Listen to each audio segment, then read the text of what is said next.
الحمد لله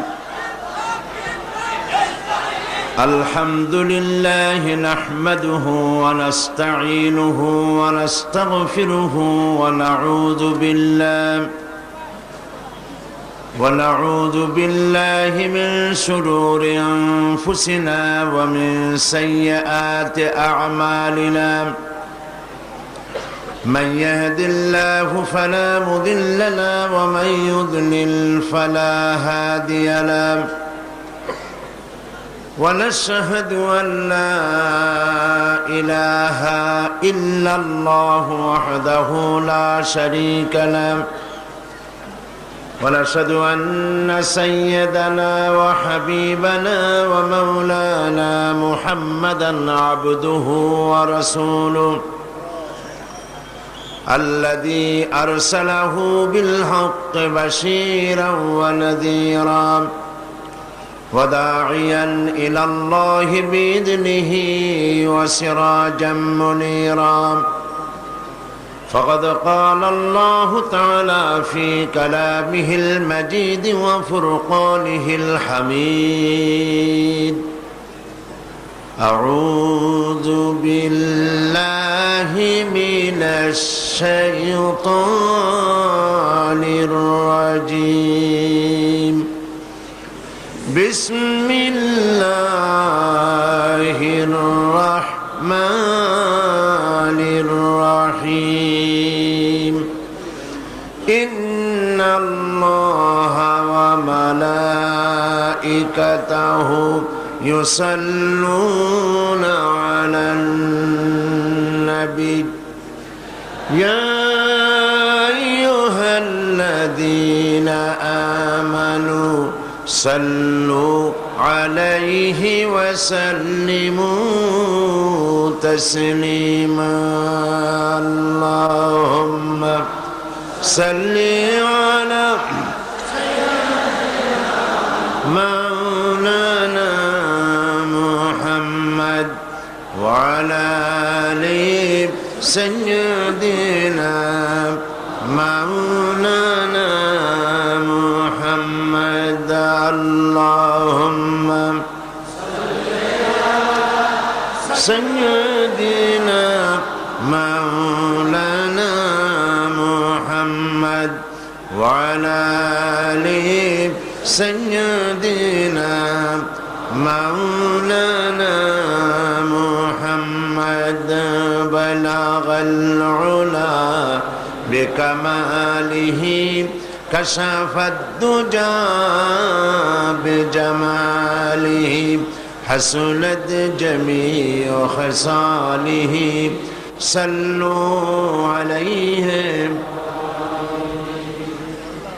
मुझे कुछ मिले या न मिले मोहम्मद मिले यानी वो शई जिससे अल्लाह मिले बलगल उला बिकमालिही कशफत दुजा बिजमालिही हसनत जमीअ खसालिही सल्लु अलैहि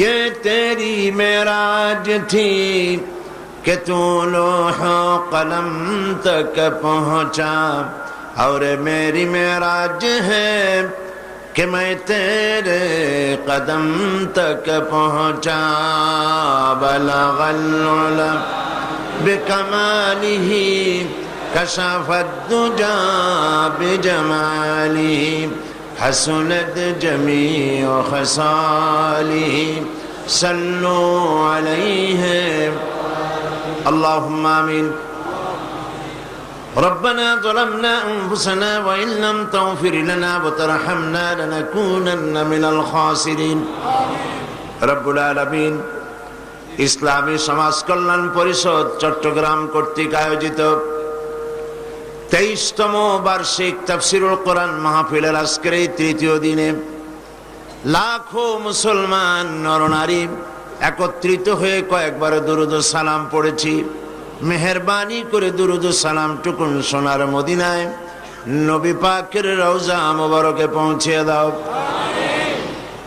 तमाम পৃথিবীর মাটির নিচে যত মুমিন মুমিনাত শুয়ে আছেন তাদের আরো আর পরে সওয়াব পৌঁছে দাও রব্বুল আলামিন। এ মাহফিলের আয়োজন যারা করেছেন আর শোনার জন্য যারা এসেছেন, কিয়ামতের দিন মুসিবতের সময় এ মাহফিল আমাদের সকলের জন্য নাজাতের ওসিলা বানিয়ে দিও আল্লাহ। ইয়া রব करम तू अगर करे वो बात दे जुबां को जो दिल पर असर करे। रब्बना तक़ब्बल मिन्ना इन्नका अंतस समीउल अलीम व तुब अलैना इन्नका अंतत तव्वाबुर रहीम। सुब्हान रब्बिका रब्बिल इज्जति अम्मा यसिफून व सलामुन अलल मुरसलीन वल्हम्दुलिल्लाहि रब्बिल आलमीन। जनाब सदर जलसा बंधुवर हजरतुल अल्लाम मौलाना शमसुद्दीन साहेब मद्दजुल्लुहुल आली आजकेर महफिलेर सम्मानित मेहमान गणप्रजातंत्री बांग्लादेशेर श्रम ও জনশক্তি মন্ত্রণালয়ের দায়িত্বপ্রাপ্ত মাননীয় মন্ত্রী জনাব আব্দুল্লাহ আল নোমান, হযরতুল আল্লাম মাওলানা আবুল কাসেম মোহাম্মদ সিফাতুল্লাহ, হযরত উলামায়ে কেরাম,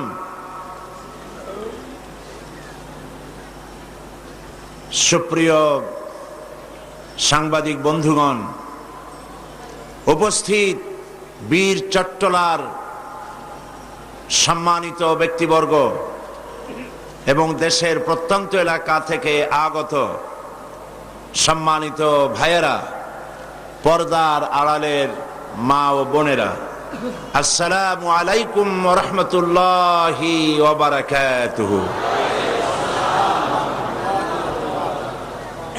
আমরা আল্লাহ সুবহানাহু ওয়া তাআলার দরবারে লাখো কোটি শুকর আদায় করি যে মহান আল্লাহ তাবারক ওয়া তাআলা আজকের দুর্যোগপূর্ণ আবহাওয়ার মধ্যে কোরআনে কারীম শোনার জন্য পরিবেশকে সুন্দর করে দিয়েছেন।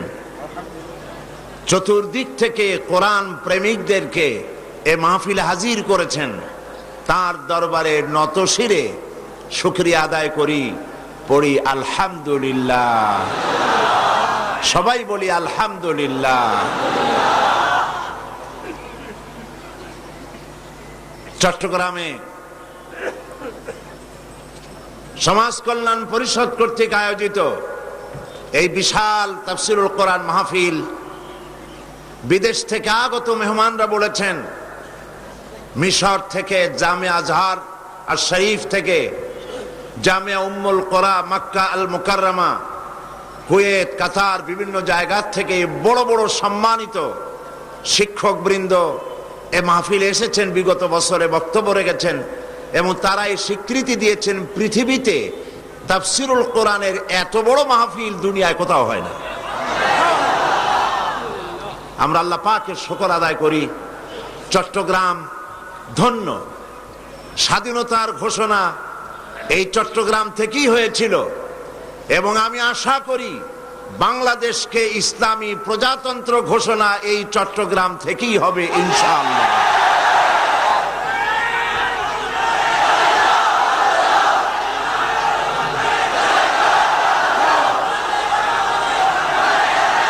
বীর চট্টলার সম্মানিত ভাইয়েরা, কোরআন হচ্ছে আল্লাহ পাকের আখেরি কালাম, কালামে রব্বানি, কোরআনে কারীম।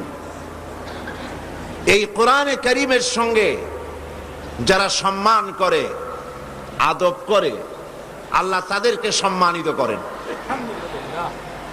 আর কোরআনের সাথে যারা বেয়াদবি করে তারা হিরো হলেও আল্লাহ তাদেরকে জিরো বানায় দেন।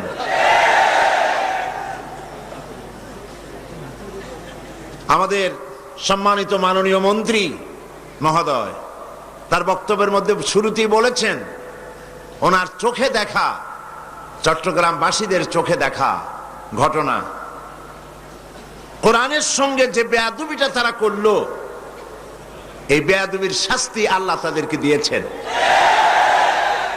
ওনারা বলছেন ওনাদেরকে সেনাবাহিনীর লোকেরা হারাইছে, ওনাদেরকে বিডিআর হারাইছে, পুলিশ হারাইছে, প্রশাসন হারাইছে, তত্ত্বাবধায়ক সরকার হারাইছে, নির্বাচন কমিশন হারাইছে। তারপরে বলেছে এই সব হারাবার ষড়যন্ত্রের মধ্যে প্রেসিডেন্ট সাহেব বাতাস দিয়েছেন। আসলে এর কোনোটাই ঠিক না, এর একটাও ঠিক না। আমি ওনাদেরকে অনুরোধ করব, নিজেদের চেহারা আয়নায় দেখুন, অন্যকে দোষ দিয়ে লাভ নাই। আপনাদেরকে কেউ হারায় নাই, আপনাদেরকে আল্লাহ নিজেই হারায় দিয়েছেন। আপনারা গজবের মুস্তাহিক হয়েছেন, আপনাদের উপরে আল্লাহর গজব আসা ওয়াজিব হয়ে গিয়েছিল, সেই শাস্তি আপনারা পেয়েছেন। কোরআনের সাথে সম্পর্ক গড়ুন, আল্লাহ ইজ্জত বাড়াবেন। সুবহানাল্লাহি ওয়া বিহামদিহি, আল্লাহ সম্মান বাড়াবেন। কোরআনের সাথে যারা নাফরমানি করে আল্লাহ তাদেরকে বেইজ্জত করে দেন। কারণ এই কোরআন কোনো ব্যক্তির নয়, কোরআন কোনো দলের নয়। এমনকি আমরা মুসলমানের কোথাও দাবি করতে পারি না যে কোরআন শুধুমাত্র আমাদের। হাদা বায়ানুল লিন্নাস হুদাল লিন্নাস, পৃথিবীর মানব গোষ্ঠীর জন্য আল্লাহ পাক কোরআন অবতীর্ণ করেছেন। এবং এই কোরআন এসেছিল বিশ্ববাসীকে একটি সুন্দর সমাজ উপহার দেওয়ার জন্য। আপনারা দেখেন স্কুল, কলেজ, ইউনিভার্সিটি সমূহে অনেক বইপত্র পড়ানো হয়, সিলেবাসের অনেক বই পড়ানো হয়। সিলেবাসের এত বই পড়ে কি তৈরি হচ্ছে? বিশ্বের বিশ্ববিদ্যালয়গুলির দিকে তাকিয়ে দেখেন কি তৈরি হচ্ছে। কিছু সংখ্যক বাদে সব খারাপ হয় আমি তা বলবো না, কিছু সংখ্যক বাদে একটি বড় অংশই তো সন্ত্রাসী, গুন্ডা, চাঁদাবাজ, মাস্তান, ধর্ষণের সেঞ্চুরিকারী, এগুলি তো পয়দা হয়। নবী করিম সাল্লাল্লাহু আলাইহি ওয়াসাল্লাম তিনি সাহাবায়ে কেরামদের তাদেরকে সিলেবাসে মাত্র 2টা বই দিয়েছিলেন, 2খানা কিতাব। সাহাবায়ে কেরামদের সিলেবাসে কয়খান কিতাব ছিল? মাত্র 2খানা কিতাব। এর একখানার নাম হচ্ছে কোরআন, আর একখানার নাম হচ্ছে হাদিস। সিলেবাসের মাত্র 2খানা কিতাব পড়ে আবু বকর, ওমর, ওসমান, আলী, আব্দুল্লাহ বিন রাওয়াহা, আবু উবাইদা ইবনুল জাররাহ, আম্মার, খাব্বাব, খুবাইব, জুবাইর, ইবনে মাসউদ, ইবনে আব্বাস রিদওয়ানুল্লাহ তাআলা আলাইহিম আজমাইন, এরা তৈরি হয়ে গেলেন সিলেবাসের মাত্র 2খানা কিতাব পড়ে। তার একখানা হলো কোরআন শরীফ, আর একখানা হাদিস শরীফ। এই কোরআন মানুষকে কোথা থেকে কোথায় নিয়ে যায় লক্ষ্য করুন। যে ওমর রাদিয়াল্লাহু তাআলা আনহু আসলেন নবীজিকে হত্যা করার জন্য, সেই ওমর যখন কোরআনের স্বাদ পেলেন, কোরআনের কাছে এলেন, সেই ওমরকে আল্লাহ কোথা থেকে কোথায় নিয়ে গেলেন। নবীজি বললেন, লা নবিয়্যা বা'দি ওয়ালা রাসূলা, আমার পরে নবীও হবে না, রসুলও হবে না। তবে আমার পরে যদি কেউ রসুল হতো, আমার পরে যদি কাউকে আল্লাহ পাক নবী বানাতেন, লাকানা ওমর, ওমরকে আল্লাহ পাক নবী বানায় দিতেন, তিনি নবী হয়ে যেতেন। এই জিরো থেকে হিরো পর্যন্ত এনে দিয়েছে কে? কোরআন। কোরআন কোরআন শুধু পড়ার জন্য আসে নাই, শুধু মাথায় রাখার জন্য, চুমো খাওয়ার জন্য আসে নাই। কোরআন এসেছে একটি বিশাল বিপ্লব ঘটাবার জন্য, যে বিপ্লবের মধ্য দিয়ে পৃথিবীর মানুষ একটি নতুন সমাজ, নতুন রাষ্ট্র পাবে, যেখানে চুরি থাকবে না, ডাকাতি থাকবে না, জেনা থাকবে না, হত্যা থাকবে না, ধর্ষণ থাকবে না, যেটা হবে সমৃদ্ধ এক পৃথিবী, নিরাপত্তাপূর্ণ, ভীতিহীন একটি সুন্দর সমাজ পৃথিবীর মানুষ উপহার পাবে। এমন একটি সমাজ গড়ার জন্যই আল্লাহ পাক নবীজির কাছে কোরআনকে অবতীর্ণ করেছেন। সেই কোরআনের কথাই আমি আপনাদের সামনে আলোচনা করতেছিলাম। আসুন, যেখান থেকে শেষ করেছিলাম সেখান থেকে শুরু করি। আমরা আলোচনা করতেছিলাম সূরা আল বাকারার 208 নম্বর আয়াত। এই আয়াতে কারিমা থেকে আজকেও আবার বাকি কথাগুলি আলোচনা করা যাক। এই আলোচনার জন্য সবাই আমার সাথে পড়েন, আউযু বিল্লাহি মিনাশ শাইতানির রাজিম, বিসমিল্লাহির রাহমানির রহিম। বিতাড়িত মরদুদ শয়তানের ওয়াসওয়াসা থেকে পানাহ চাই পরম করুণাময় আল্লাহ রাব্বুল আলামিনের নামে শুরু করছি। ইয়া আইয়ুহাল্লাযীনা আমানু দুখুলু ফিস-সিলমি কাফা ওয়া লা তাত্তাবিউ খুতুওয়াতিশ শাইতান ইন্নাহু লাকুম আদুউম মুবিন। হে বিশ্বাসীরা, তোমরা যারা ঈমান এনেছো শোনো, উদখুলু ফিস-সিলমি কাফা, সিলমের ভিতরে ইসলামের মধ্যে পরিপূর্ণরূপে দাখিল হয়ে যাও। ওয়ালা তাত্তাবিউ খুতুওয়াতিশ শাইতান, আর শয়তানের পদাঙ্ক অনুসরণ করো না। ইন্নাহু লাকুম আদুউম মুবিন, নিঃসন্দেহে শয়তান তোমাদের জন্য প্রকাশ্য দুশমন। এটি হলো আয়াতের শাব্দিক তরজমা। আমরা বিগত দুদিন এই আয়াতের উপরে আলোচনা করেছি, আজকেও এই আয়াতের উপরে আমরা আলোচনা করব ইনশাআল্লাহ। ইসলামের মধ্যে পরিপূর্ণ দাখিল হওয়ার অর্থ হচ্ছে জীবনের প্রত্যেকটি দিক এবং বিভাগে আল্লাহ এবং রাসূলের নির্দেশ মোতাবেক জীবনকে পরিচালনা করা। এখানে মানব জীবনের এক বিশাল অংশ প্রভাবিত করে সাংস্কৃতিক বিশ্বাস এবং আচরণ। এক কথায় সংস্কৃতি মানুষের মূল পরিচয় বহন করে। সুতরাং ইসলামের পরিপূর্ণ ভাবে প্রবেশের অর্থই হচ্ছে শুধু নামাজ রোজা আদায় করায় অভ্যস্ত হওয়াই নয়, বরং এর অর্থ হচ্ছে জীবনের সকল ক্ষেত্রে আল্লাহ পাকের নির্দেশ মোতাবেক, আল্লাহ পাকের নির্দেশ ফলো করে নিজেদের জীবনকে পরিচালনা করা। একটা দিকও ইসলামের বাইরে চলতে পারবে না। ইসলামী সংস্কৃতি কি? সংস্কৃতি মুসলমানদের, পৃথিবীর সমস্ত মানুষের জীবনের একটা বিরাট অংশ। ইসলামের সংস্কৃতির মূল লক্ষ্য হচ্ছে মানুষকে চূড়ান্ত সাফল্যের দিকে এগিয়ে নিয়ে যাওয়া। এ হচ্ছে একটি ব্যাপক জীবন ব্যবস্থা যা মানুষের চিন্তা, কল্পনা, চরিত্র, আচার আচরণ, পারিবারিক কাজকর্ম, সামাজিক প্রক্রিয়া, রাজনৈতিক কর্মধারা, সভ্যতা, সামাজিকতা, এ সব কিছুর দ্বারা প্রভাবিত। ইসলামী সংস্কৃতি মানুষকে উদারতা শিখায় এবং জাতি ধর্ম নির্বিশেষে পৃথিবীর মানুষকে একই পরিমণ্ডলে আনার জন্য প্রচেষ্টা চালায়। সাধারণত লোকেরা মনে করে যে কোন জাতির জ্ঞান বিজ্ঞান এটাই হলো মূল সংস্কৃতি। প্রকৃতপক্ষে এগুলো হচ্ছে এগুলো সংস্কৃতির মূল কথা নয়, এগুলি শাখা প্রশাখা মাত্র। সংস্কৃতির মূল উপাদান হলো 5টি। একটি হচ্ছে দৈনিক, তার দুনিয়াবী জীবন সম্পর্কে ধারণাটা কি, দুনিয়াবী জীবন সম্পর্কে মানুষের ধারণা কি। এই বেলা ভাই মদ খেয়ে নাও, কাল নিশীতের ভরসা কই, চাঁদনি জাগিবে যুগ যুগ ধরি, আমরা তো আর রব না সই। এটা হচ্ছে যারা ইসলামে বিশ্বাস করে না তাদের সংস্কৃতি।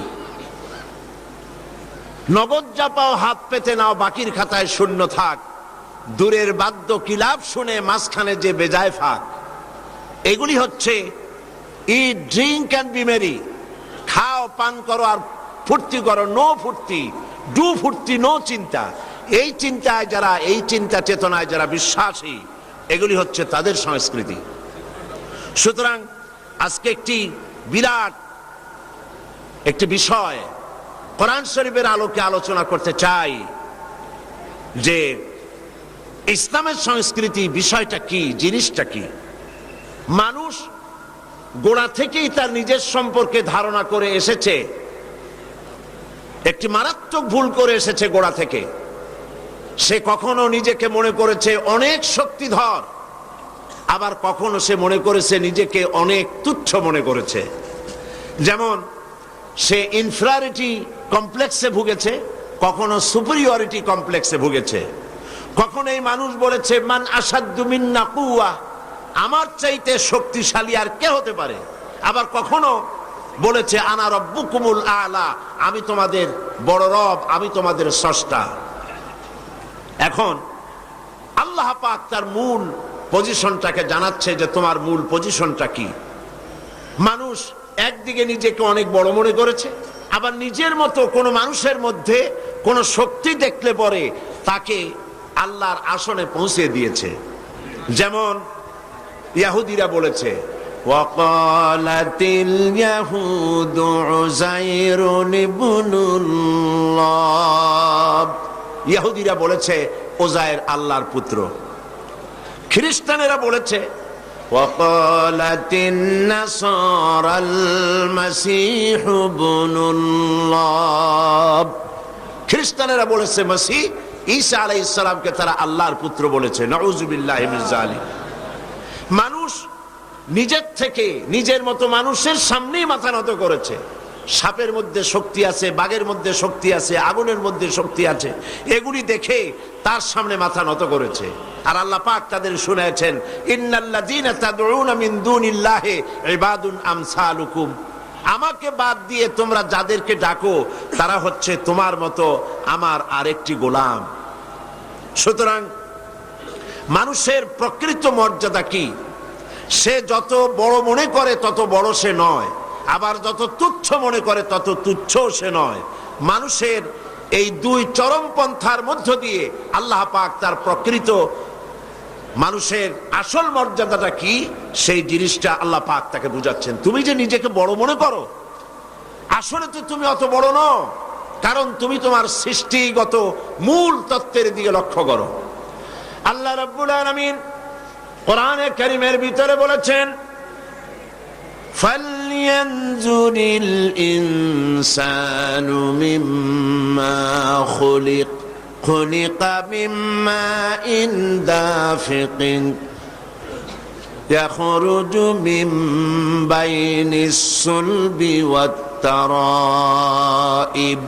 মানুষ কি তার সৃষ্টির কলা কৌশলের দিকে, তার সৃষ্টির দিকে সে কি লক্ষ্য করে না?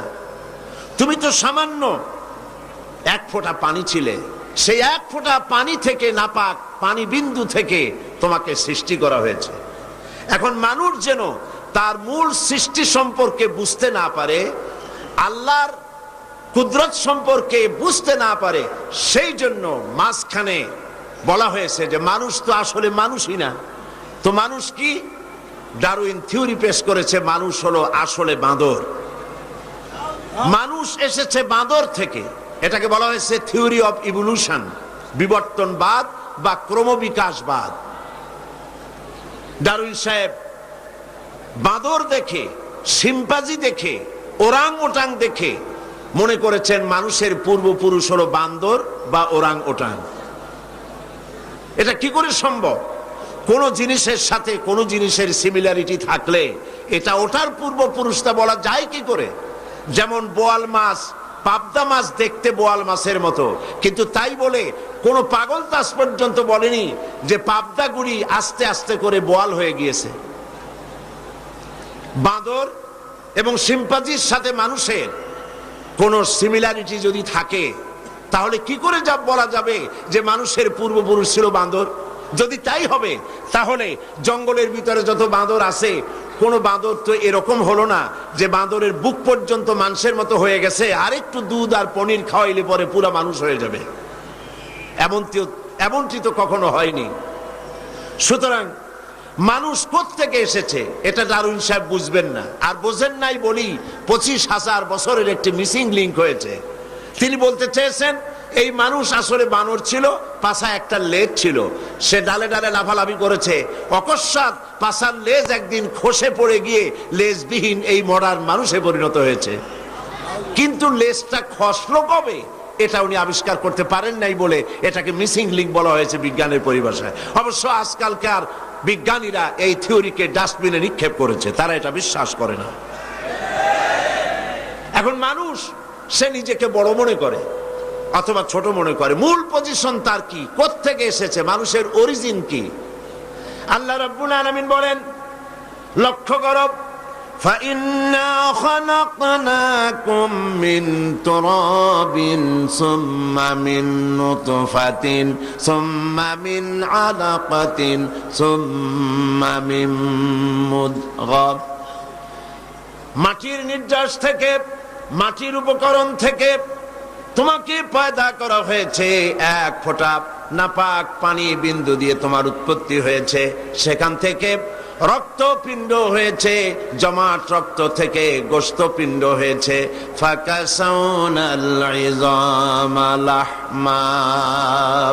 এরপরে এই গোশতপিণ্ড হাড্ডির উপরে ছড়িয়ে দিয়ে তার উপরে চামড়া দিয়ে সুন্দর এক মানুষের আকৃতি আল্লাহ পাক বলছেন আমি দিয়েছি। এবং এইভাবে করে তোমাকে মায়ের পেট থেকে সুম্মা নুখরিজুকুম তিফলা, বাচ্চার আকারে মায়ের পেট থেকে আমি নিয়ে এসেছি। তুমি যে আজ অহংকার করো, তুমি যে আজ বলো সকল ক্ষমতার উৎস জনগণ, তুমি ক্ষমতার উৎস? আশ্চর্য কথা, তুমি ক্ষমতার উৎস হলে কি করে? তুমি শক্তিমান হলে কি করে? তোমার অস্তিত্ব কি ছিল? এক ফোঁটা নাপাক পানি ছিল, যা শরীর থেকে নির্গত হওয়ার পর গোসল করা ফরজ হয়ে গিয়েছিল। এরকম একটি অবস্থা থেকে আমি তোমাকে সৃষ্টি করেছি। তুমি লক্ষ্য করো তোমার সৃষ্টির দিকে।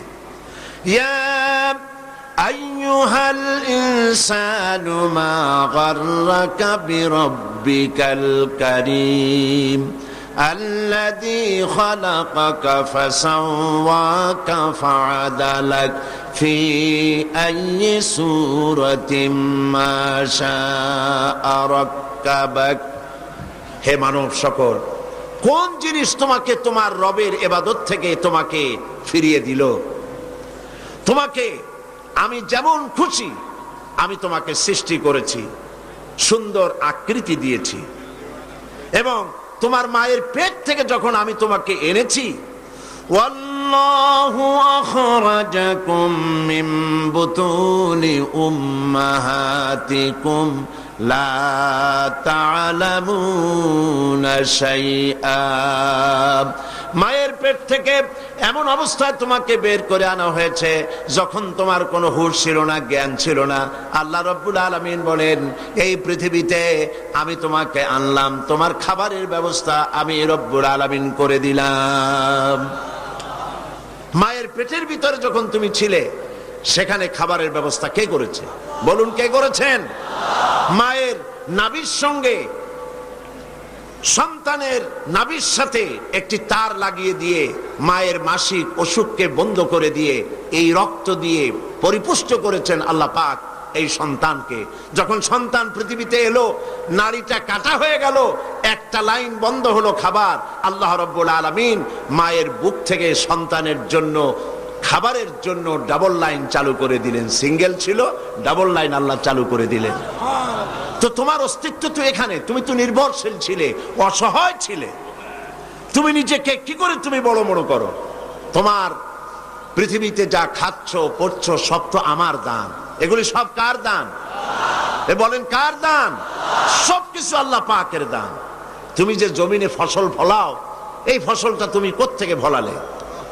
আল্লাহ রাব্বুল আলামিন বলেন, আফারাআইতুম মা তাহরুসুন আআনতুম তাজরাউনাহু আম নাহনুজ জারিউন। তোমরা কি দেখতে পাও না ফসলের ক্ষেত দেখে? এই ফসলের ক্ষেতের ফসলগুলি কে উদ্গত করে? তুমি করো না আমি করি? কে করেন বলেন? জমিনের ফসল ফসল হয়েছে, বাম্পার ফলন হয়েছে, এ ফলন কে দেয়? আল্লাহ পাক দেয়। গত সরকারের আমলে বাম্পার ফলন হলো, তারা পার্লামেন্টে বক্তৃতা করলেন এই বাম্পার ফলন নাকি তাদের কারণেই হয়েছে, তারাই নাকি করেছে। আমি আমার আলোচনার ভিতরে পার্লামেন্টে বলেছিলাম, বাংলাদেশে যে বর্তমান বাম্পার ফলন হয়েছে এর পেছনে সরকারের কোনো অবদান নাই। এর সমস্ত বাম্পার ফলনের কৃতিত্ব একমাত্র আল্লাহ রাব্বুল আলামিনের। আল্লাহ পাক বলেন, আমি ফসল ফলাই, বরকত আমি দেই, আমি যদি ইচ্ছে করি।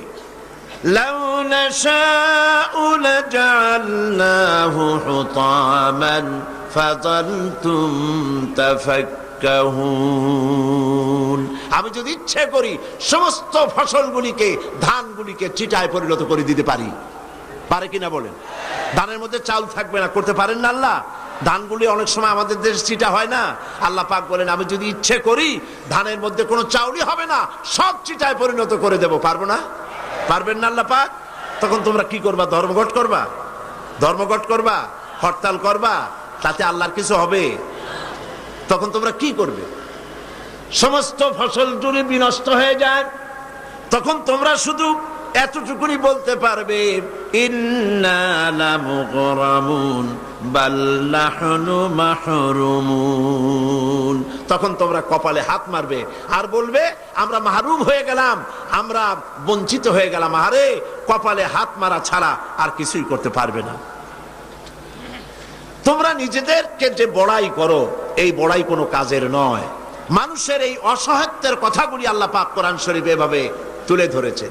তোমরা যে বিজ্ঞানের নবনব আবিষ্কার দেখে বড়াই করতেছো, এই আবিষ্কারগুলি আমরা করছি। মানুষ সব মানুষই নাকি সব?